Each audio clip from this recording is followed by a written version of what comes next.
Okay, today I want to talk about some lessons we learned at hebis about customizing and maintaining VuFind. And so, we are developing HDS, and that stands for hebis Discovery System. That's our VuFind-based discovery solution for the libraries in Hessen. And we started with our first installation in 2013. Currently, we are running 16 installations, and there are about 20 basic installations with the migration to FOLIO that will replace the old LBS OPAC.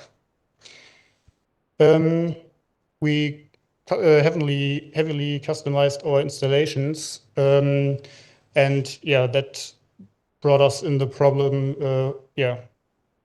maintaining and upgrading VuFind.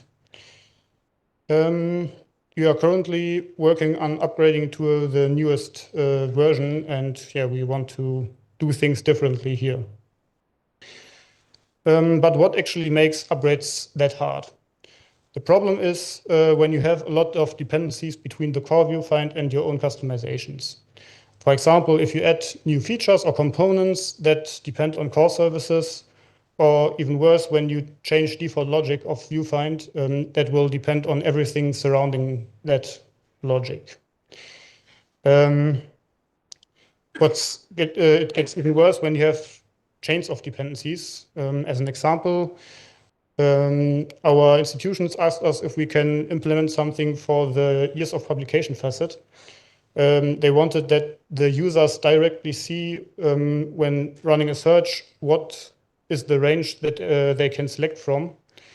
For example, if we search for Darwin, the earliest entries we have in our index are from 1773. So they want to see that there directly without selecting actually a facet.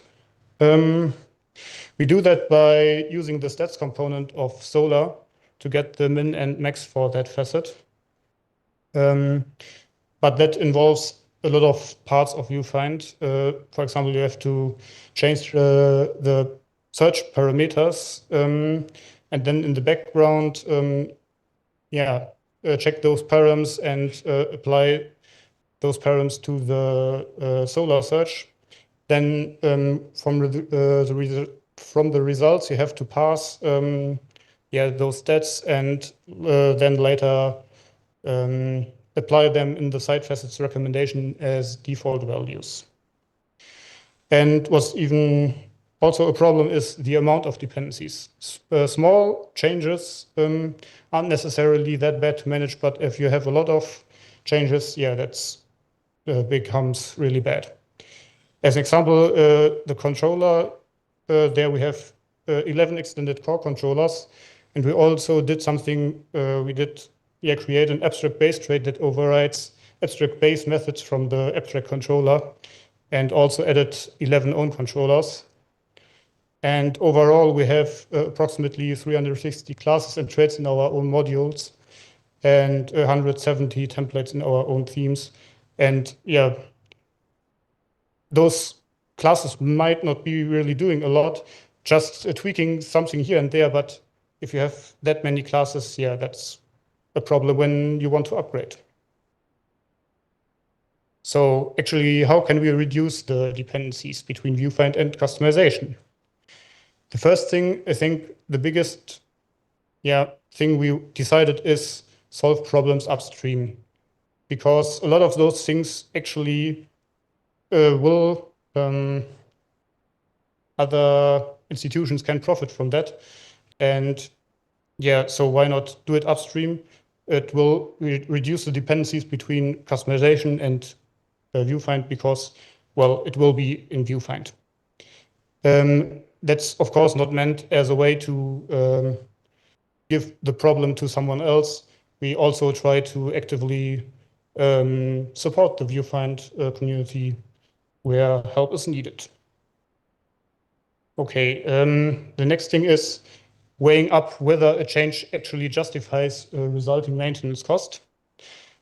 Something might be really easy to implement, but it might be, it's just another pile on your things you have to worry about later when upgrading. Also, adding tests to identify broken dependencies helps.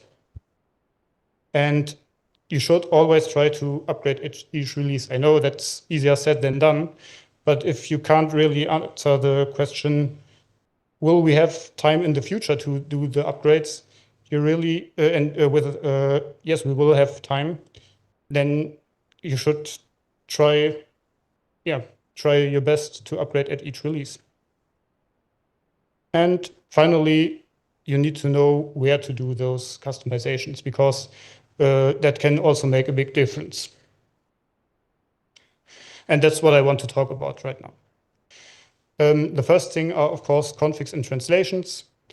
Here, the pros are that this is already implemented. That's quite obvious, but oftentimes when I searched for something in the configs, I didn't find anything what I wanted to do. Then I started trying to implement a new feature, but then I saw, okay, something is already there that looks like what I want to do. And then I realized, okay, there was actually a configuration and it just did have another name that I didn't think about. The good thing is also about configs. Old configs are often supported for some time, and even the upgrader can handle the changes for you, and you don't need to do that on your own. Cons are here nothing really specific to configs, I'd say. That isn't true for other ways to customize. The next thing you should consider, is there a way to do what we want to do in drivers or plugins? Because the good part about this is the logic is separated behind some generic interfaces, and the rest of VuFind won't care about your internal logic in those drivers and plugins. Yeah, and by that you don't have that much dependencies. And also good thing is those interfaces will often be supported even if they are changed for some time for backward compatibility. And yeah, you will notice when you need to do an upgrade there. The only con here is the upgrader doesn't do that for you. Next thing are styles, and by that I mean CSS or Sass.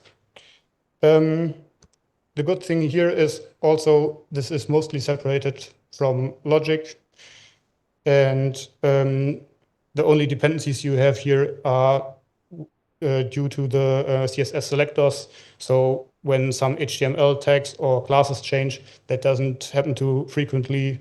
Yeah, your own theme will break.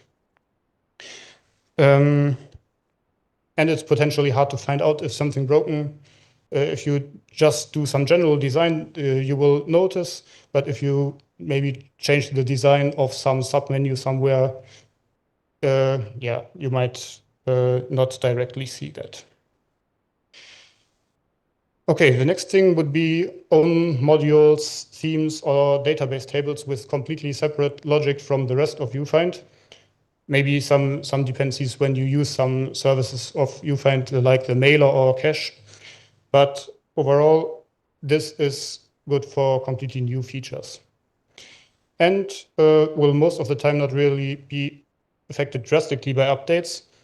If you, for example, create an own database table, now with the migration to Doctrine, you have to upgrade that. So you need to be careful with what you do. But the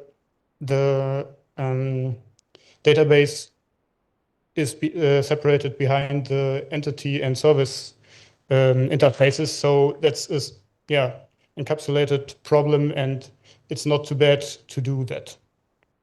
The cons are here when you want to actually do some changes, you might need to rewrite some logic to reduce the dependencies. Okay, the next thing is overriding templates. This is good when you want to add new things or maybe restructure your theme without interfering with the logic. Yeah, new elements can really be added easily. And it's quite easy to compare using some diffs between your versions and the default theme. For example, here we see in PHP Storm a diff between the template of the starting page. We actually don't want to show the search box on the content, but as always in the header. So we comment out that up here.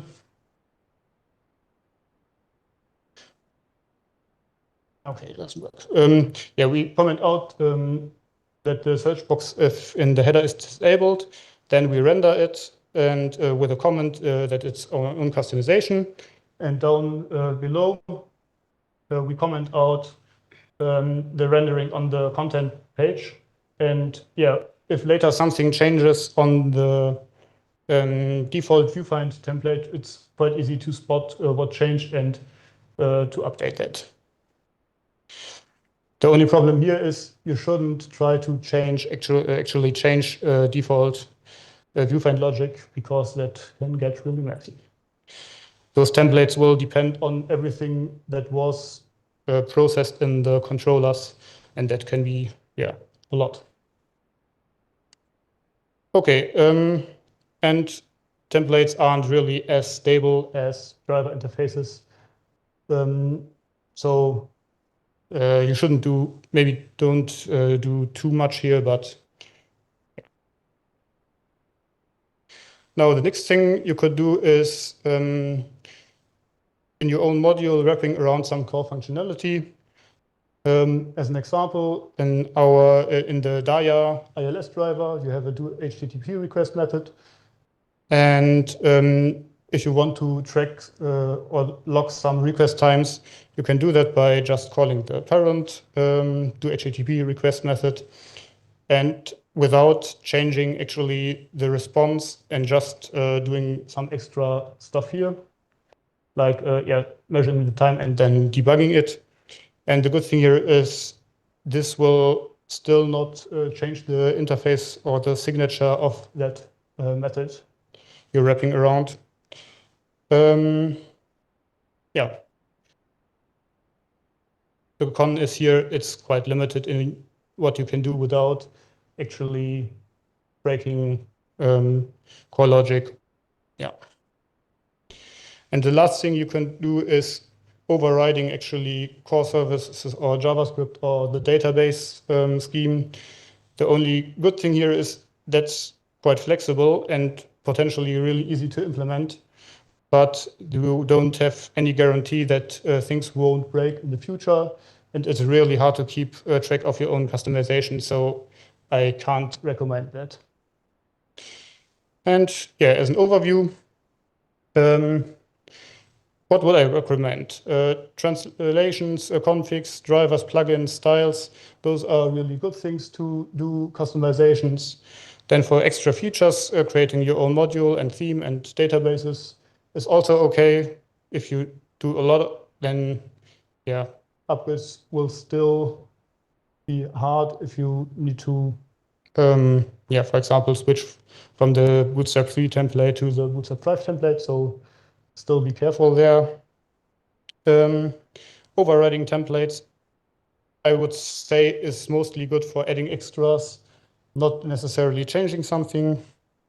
And those wrapping around core functionality, in rare cases, I would do that, but I would generally try to avoid.